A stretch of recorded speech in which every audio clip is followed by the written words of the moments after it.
as the sport's evolved, I mean, it's changed, the coverage changed. What do you think would get more people excited, or would get you more excited about following a race?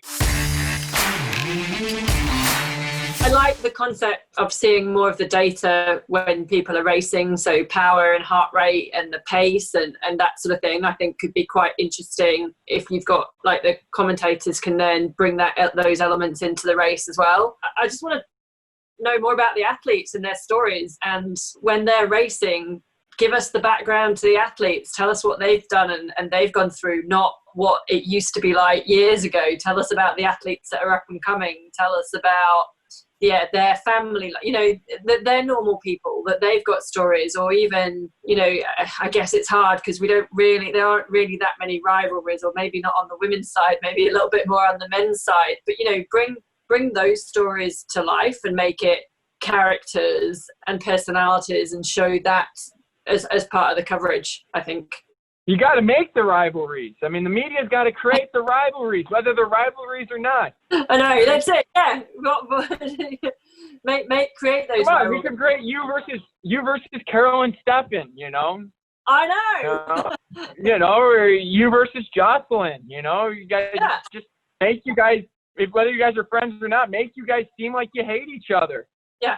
Macca and Norman allegedly hated each other. The whole reason Macca won his last Kona was Norman pulled him up the road. Yeah.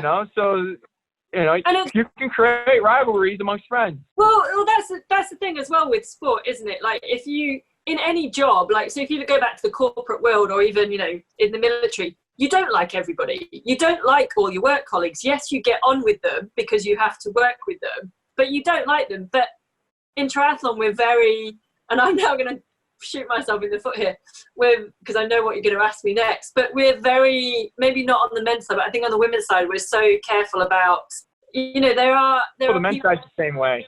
I respect everybody, but there's a lot of people that I would be friends with, I hope, outside of the sport if we'd met randomly, because they're just awesome people. And there's people in the sport that I'm only kind of friends related with because of the sport, and we don't have anything else in common. And I probably wouldn't, if I'd met them, bumped into them in another part of life, we probably wouldn't be in contact, kind of thing. And then there are people that I don't like as much as the rest of them. But we don't we don't show those rivalries and those personalities and those, I mean, I guess you are seeing it a little bit with sort of Lucy and Daniela, or maybe it's Annie Howe coming onto the scene now and things like that. And I think you do get those rivalries. I think the men are a little bit more outspoken, I think, perhaps on those kind of issues.